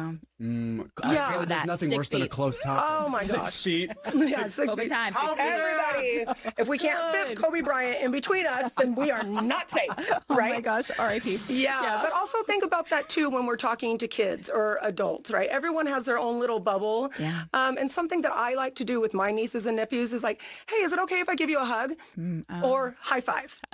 Right? Knuckles. Yeah, knuckles. Yes. I know, knuckles. That was one of the greatest things that came out of COVID, right? And But the then- elbow. The elbow bump. Yeah. That's even better. I know. Thank you. What are some of the things that, I mean, like we mentioned it before, but what are some of the things that you're looking for when you're speaking to someone to say like, yeah, they're engaged? And also sometimes I have another like just totally off the wall question. Sometimes I'm talking to someone and I notice myself, I'm like, I'm no longer here, but I'm physically there. Yeah. How do I be a better active listener? Stay off your TikTok, Ty. Hello. What's your screen time? Yeah, what's your screen You don't wanna time? know. That's what you do. You bring it back to your screen time. What is your screen time? No, listen, it's hard for us to focus and pay attention. And to be honest, we have never been taught how to be an effective, active listener. Ever. Why not? Yeah. I don't know. But come to ASU and take my Calm 100 class, and I'll teach you all about active listening and being engaging, because it's something that is really challenging. Everything, all this noise is taking away from us being engaging, whether it's psychological noise, physical noise. It's a very I'm underrated hungry. skill, but like really it's so is. crucial. It is so crucial. Yeah. It is so crucial, but it is normal for your mind to drift. And there's lots of ineffective ways of listening, but let's remember to stay in the conversation and be active. Sure. Just how y'all are doing right now. Y'all, they are the epitome of amazing. Yes. A pluses on A Christmas plus, Eve. 4.0. 4.0. We've got about a minute left. I just want to ask you, how did you get interested in this and wanting to teach this? 'Cause I think it's such an interesting topic. I love human beings and I love human interaction, and I'm very curious. I'm a curious person. And I started learning about this stuff when I was at junior college at Mesa Community College. And I thought, all these things I'm learning about in class, I'm seeing out at work, at the gym, at the grocery store. So what I'm learning about is really applicable to my life. And I never lost sight of my goal. I spent 6 years in community college. Moved to California, went to Cal State LA, stayed there for my master's, came back home 4 years ago for my dream job. So yeah, I'm very curious. Yeah. And communication is something that is becoming, a little bit of a lost art. Yeah. So stay off your TikTok, Ty. Stay it Yes, off. ma'am. You heard her first. Well, Merry Christmas to you. Thank you so much Oh for yeah, coming in. thank you. Yes, it was so nice Yes, to meet nice to you. meet you. Yes, Yeah. absolutely. Guys and Ron are next. Bye, guys. Bye.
7:30, and here we go with 30 more minutes of Fox 10 Talks, and then we're taking a break. Do we have an afternoon show today, Big D? Oh, yes, we do. Corey and Mark at 3 p.m.? Woo, yeah. Yeah. Well, that'll be worth tuning in for. And then I'm going to jet out early. I'm doing the noon. Oh, well, there you go. Yes. Okay, and I'm taping a little bit later after we're done here another episode of The Great American Story. Ooh, so fun. looking forward to that. Busy day. Thank you to Dean Fazzini. Today's Dean's Choice camera takes us to some kind of a tiny little ice skating rink somewhere. I wonder if that's real ice or if it's one of those fake ice setups, you know? Oh, it looks real. Yeah. And I'm going to say with no leaves on the trees that maybe it's cold enough to... Yeah. Oh, you know what? sustain We the need to get a camera downtown because we get the ice rink going every year down there at Cityscape. And I would think by now they've just about got it up and running. That's always fun. Okay, so anyway, we're glad you're hanging out with us today. And what we thought we would do is give you the good news that as we update you on the GoFundMe, this is that heartbreaking story out of Kayenta, support for Carson's family after the tragedy of the little 3-year-old boy who lost his life when a allegedly drunk driver was allegedly driving close to 100 miles an hour and plowed into cars and people that had gathered for the annual Christmas parade. Well, the numbers have increased, we think, by about $1,000 compared to when we first went on the air this morning. That was at 10 o'clock this morning. So in the last 90 minutes, a lot of people have been giving, and it's really great to see. So, you know, just in terms of updating everybody on that particular case, you know, there's a long way to go. An arrest has been made, but we hope to learn a lot more. And that family's just devastated. Mom, by the way, survived, and she was expecting another child, and they were able to release her from the hospital. So then there's this other story that, man, I'm telling you, in Pinetop Lakeside, that is a pretty quiet area. You could go months and months without a single murder. But there is a case that folks who live up that way, up in the woodlands, you know, they're at about 7,000 feet in elevation. People, I think, don't realize that it's so beautiful and peaceful up there. But there was a woman who was found shot to death, 59 years old, Carrie Abadi, back before Thanksgiving, November the 20th. Mm-hmm. Detectives they went to work on this thing right away for Navajo County. Great police work here. And they arrested her estranged husband, 63-year-old Michael Abadi, who traveled all the way from El Centro, you saw that map a minute ago, to allegedly carry out his murder plans there in Pinetop. So they did some search warrants. They got a grand jury indictment for first-degree murder yesterday. Local law enforcement in El Centro moved in, arrested him, booked him into jail. He's about to get extradited back to Arizona. And that is just an unbelievable story. Insane, right? And then it makes you wonder what kind of relationship or what did she have to maybe endure? It makes you question, was there a history of domestic violence or threats? Yes. But what is fascinating to me, there are multiple reports out there, including from the Desert Sun, that he was an influential farmer. He was an influential Imperial Valley farmer. So this out was in El someone Centro. you know, it's famous for its farmlands. Yes. Yeah. So he was a big name over there. Yes, it says that he was a powerful farm owner and energy mogul from Southern California. Wow. Well, like we say, innocent till proven guilty, but who would think that it's so easy to track people. There are cameras everywhere. You have phones, you have GPS locators. Mm-hmm. Who would ever even think you could get away with something like that? It's just shocking. Okay, we're going to shift gears now, and you want to know why? It's because we have a great relationship with our friends at Fox Weather. and we are going to be reaching out to them. Holiday weather, holiday travel plans, Des. For the most part, every day we report on maybe there are a few, fortunately not very many, cancellations or delays at Sky Harbor, but generally it's because the weather's just fine here. It's that there's bad weather somewhere else. Right. Yeah. And we are going to get a report, hopefully from Fox Weather, of what folks are dealing with. But we mentioned and heard from Krystal earlier this morning that especially California getting hit with a lot of moisture coming in from the coast there. And you rain, snow in the higher elevations. Yep, and you start adding up all the flights between here and LA, which there are dozens every day. Yes, the Bay Area, San Diego, etc. And that can impact especially Arizonans who are driving, who are looking to maybe make that drive today or flew in. We have a coworker that flew in yesterday and is planning to drive today. But Krystal is a little concerned because things are getting that bad. Yeah. All right. So let's find out a lot more about it here. I'm going to go right here. In fact, take a look at this, you guys. We are taking you right into it, as a matter of fact. It's Brandy Campbell. Brandy, where are you right now, and what can you tell us? Yeah, good afternoon to you guys. So right now we are in Malibu off of Topanga Canyon Boulevard. So this is one of the many road closures that they have here in LA County. So I'm going to get out of the way so you guys can take a look at what we're seeing here. All of this due to the atmospheric river that is impacting the state of California. So right here on Topanga Canyon Boulevard, if you continue down, eventually you'll run into one of the scenes that was posted by the Department of Transportation here in California that shows mud covering the roads. So it's just an example of why this is necessary. And just for more context, we are within an area that is included in an evacuation warning because they're concerned about the burn-scarred areas, these locations that were recently impacted by wildfires.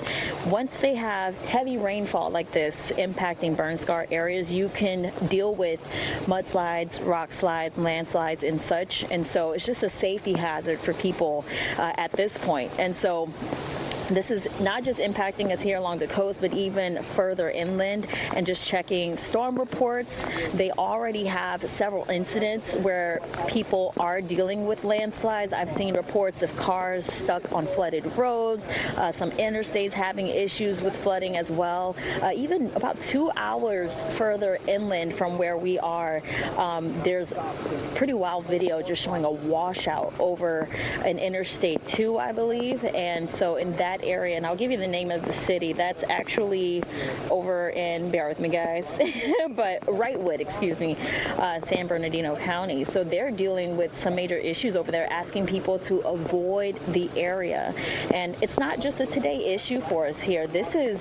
We're in here for the long stretches all week when we're under the threat of heavy rainfall from these atmospheric rivers. So it's an ongoing issue. Today is kind of the first big day for us here in LA, but it's going to continue tomorrow and then likely winding up for us on Friday. But overall, we're under level 3 out of 4 risk for flash flooding through Friday. We could see a few inches of rain here in Malibu, a little bit more over in LA. And then we also have to consider high wind speeds, power outages. That's already happening. There's thousands of power outages across the state of California right now. Wow. Guys. Well, Brandy, I'm also looking at an earlier report. You were there before the sun even came up. So just can you walk us through what time you and the rest of the crew got there this morning and how you've seen things change since? Yeah, well, you know what? The weather's been up and down. When we got here this morning, it was pouring down. The wind was very strong, which makes it even more dangerous when you consider it's dark outside. You can't really see, if roads are flooded and being impacted by the rain at that time. Since then, I would just say the rain has continued. We've had 1 or 2 moments when the rain stopped, but even then, the winds picked up. So we had that impact too. And I'm just looking at the map, in terms of some of the warnings that are out there, because you have multiple areas, as you well know, where people are really got to be on their toes. You are right there kind of at the entrance to Malibu, but not too far away if you just climb up the canyons there.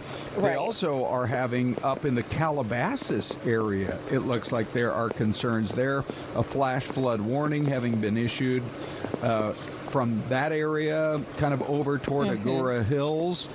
And I don't know if you've been so busy with your reports. Have you had a chance to talk to any locals yet? How concerned are they? I know on the one hand, they feel like they kind of go through bad weather every year this time of year. But this seems like it's really pretty epic.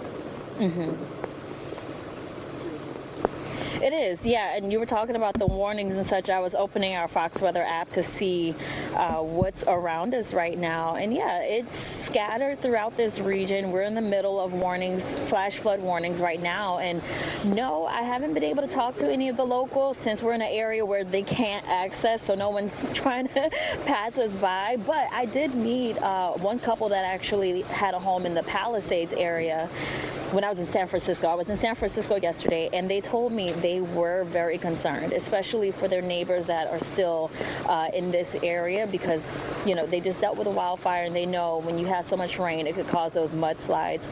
So there is a big level of concern. And these warnings, I mean, we have today, tomorrow, maybe even Friday for these issues to continue.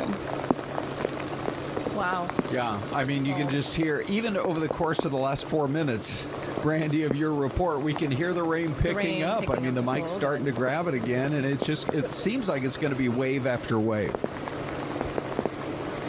It is. And honestly, there was a very amazing stat I saw about, I think it might have been about an hour or so inland, but at 3,000 feet in elevation, there was a 98 mile per hour wind gust. So there's some pretty strong impacts coming out of this atmospheric river as well. But that's a little high up.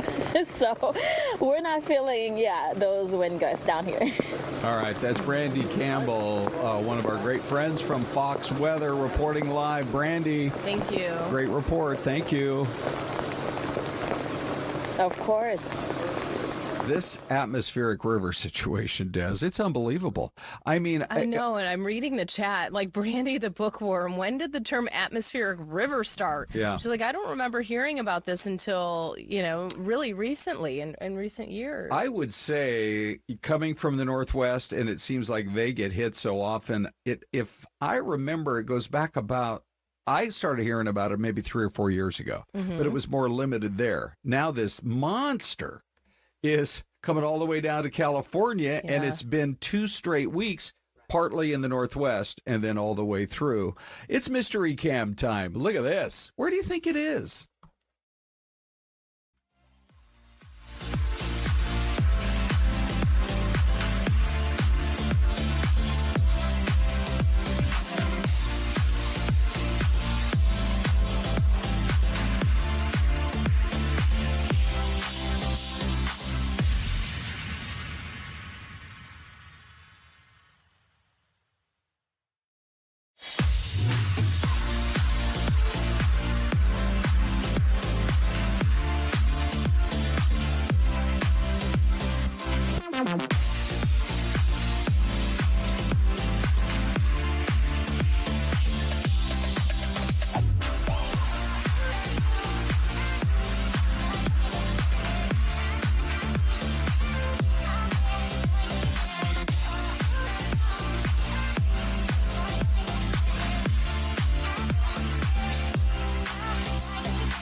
stand by. All right, and we're back. Got to give you guys a second to guess with the mystery cam. Des, let's see. We have Low Philosophy thinking Georgia. Husky Mom thinking Mississippi. Good guesses. Yes. Thomas Brown thinking it might be Jersey. Yeah. I guess it could be a quiet part of Jersey, potentially. You're right about it being quiet. I mean, there's barely a ripple on that water. So where is the weather? Right. Nice and cloudy and it's calm not in California. winds. We just saw that report from Fox Weather, and they're just getting hit. I like Brandy is like Tennessee. I'm thinking in that area Louis too. thinks Tennessee as well. Okay. Yeah. You want to go Tennessee? Yeah, you want Tennessee to go does else? Sound good. I'm going to go sounds like a smart option. into the Carolinas. I'm going to go say North Carolina. Okay. And here she is, everybody, with the answer. The reveal. Oh, it is Harrison, Tennessee. Oh, very nice. Wow. Okay, one last look right there. I actually got 2 this week. What is happening? Des, you are on the top of your game. That is for sure. Thanks for playing along on the Mystery Cam. We have Dr. Dave Carfagno joining us this morning. He is a sports medicine doc. And particularly, I think, Des, it's so timely because this time of year, people are looking for maybe unique Christmas gift ideas. In fact, my wife and I have discussed, I think we're going to go ahead and do it, getting each other one of these rings, not a mood ring, but a health ring. There are the Aura rings, but the problem with Aura is you have to pay to access, I think it's $5.99 a month, to access your own data. I don't really like the sound of that. There are others where you don't have to do that. Doc, I'm going to get off my soapbox. Why are these wearables a big thing? Well, it's a great question, Ron. I go back when I talk about the natural history, so when I went to ASU, I was exercise science. I was undergrad back in the 80s, right? We would exercise and we would check our heart rate for 15 seconds. Yeah. And that was almost the original wearable around when Polar came out. So we would design programs based on that and how you felt. And then fast forward, when I did my residency in fellowship at Cleveland Clinic, Dr. Eric Topol, the head of cardiology then, this is 1994, he said, someday you're going to wear an ICU on your watch. And we kind of laughed a little bit. But then when I got involved with Ironman, directing all of their races, a lot of the athletes were wearing wearables. And so it was capturing data to improve performance. And a lot of companies started coming out with different data points. But what's important now, the general population is going to be over, half a billion individuals wearing wearables right now, and even 1 billion more with, you talk about the patches and the wearables on that skin and how you can use those to maintain your exercise. Mm-hmm. So. And I've got one. I got the Apple Watch. Yeah. I don't know how great it is overall. I kind of find myself not really paying attention to it. But you've got one on too. So what are you wearing, and kind of what's the best one, your favorite one out there? Well, each one have their skill set. So the Apple, I think it's great if it's general wellness. It definitely has the capability for some cardiac arrhythmia detection, falls and fall resistant sensors. Garmin's really good if you're going to be involved in more, complete exercise programs and looking at recovery. It has a little bit of everything, and it's nice because that can gamify a lot of your data too. So there's taking that data and you can create challenges like you and your wife, Ron, can now challenge each other on different data points. Yeah, we're very competitive. I don't intend to lose. Yeah. But let's talk about these rings now, because that seems to be the hot new thing here for 2025. Yeah. The R ring, we looked at, me and one of my physiologists in my previous practice, we were looking at during the NBA bubble. You saw the rings get really popular then because a lot of the athletes were wearing them, looking at what's called heart rate variability, which is basically looking at your ability to be ready for exercise.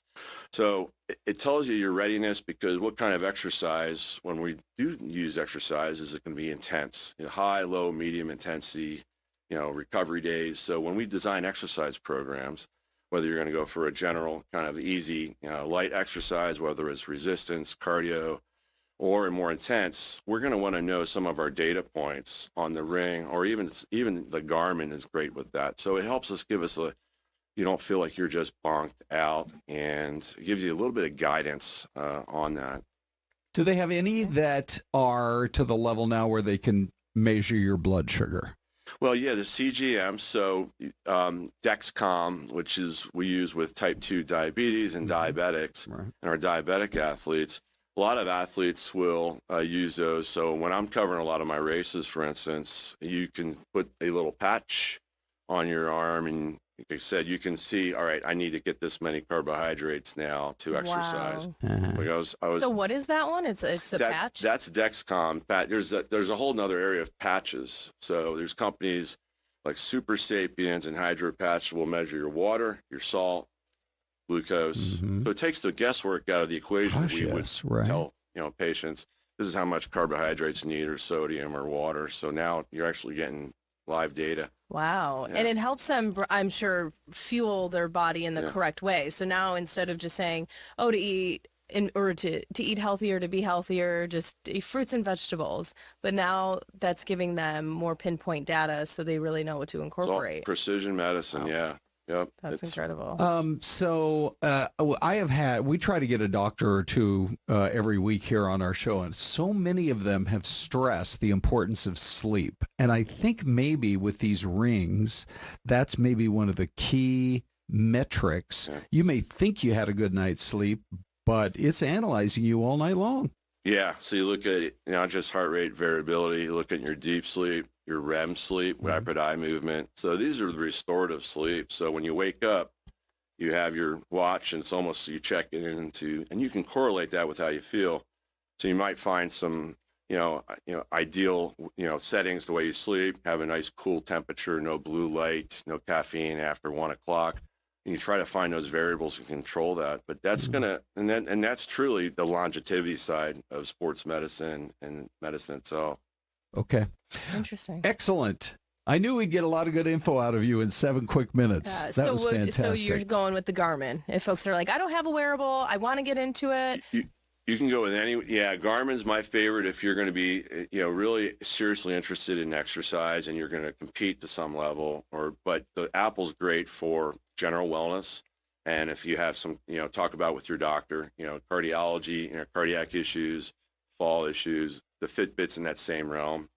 But we use them all at my practice for a long time, the medical fitness. So you bring in your wearables, and we look at your data, and I create programs for you. And so what a useful tool. Yeah, and for people who do want to get in touch with you or your people, how do they do it?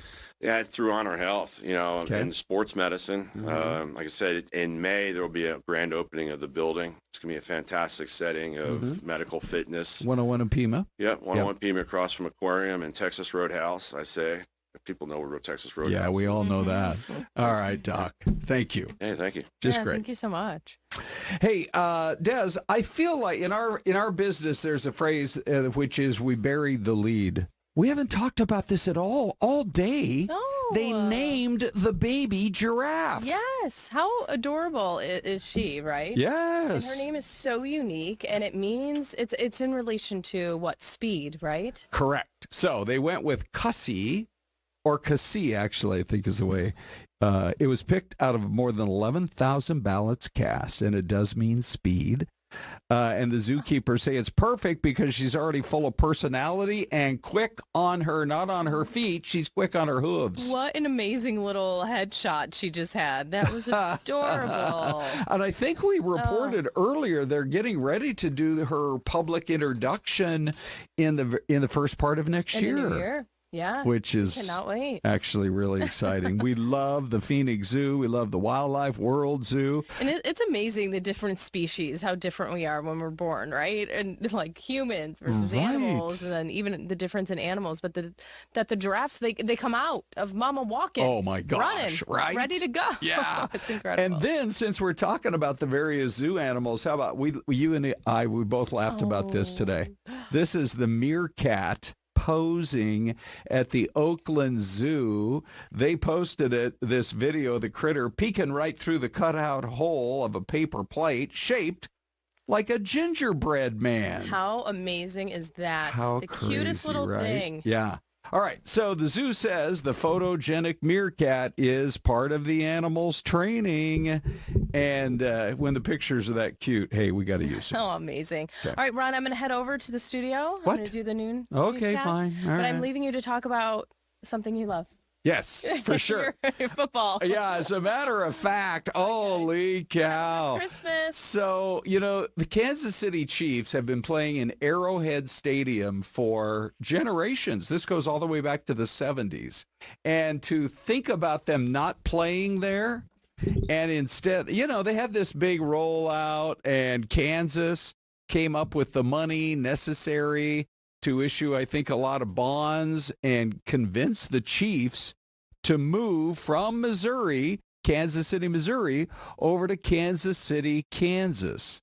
Now, here's the interesting part of this whole story, which is the seating is going to be less than what they currently have, and it's going to be small enough that it may not qualify for Super Bowl seating. They have a certain cutoff, which is around 70,000 seats. And from what I've been able to determine, they're not going to be seating 70,000 per game. It's going to be more like 65 to 68,000. The Hunt family is so beloved in the NFL. They'll probably figure out a way to give them at least one Super Bowl, even though they fall short in the total number. But here's the thing. It's going to be a dome. Part of watching the Kansas City Chiefs is it's out in the open. You get this home field advantage when you play this time of year because you've got somebody coming up, I don't know, from Jacksonville, or some other like the Dolphins, some warm weather place. And they're like, oh, it's so cold here. And we all love watching games when you get a little bit of snow. So I'm like, are you kidding me? The Kansas City Chiefs are going to play in a dome? What's next? Are they going to put a dome over Lambeau Field in Green Bay? Where are we headed? As I think you can tell, I am not on board with a dome in Kansas City.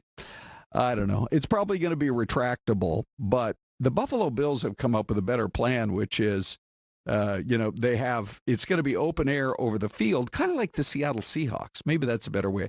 Kansas City, you still got plenty of time. It's going to be 5 or 6 years before that thing gets built. But man, the league is going soft. That's what's happening. I'm not on board. Anyway, we'll see. We'll see how it all plays out. That's for sure. Travis Kelce the other day.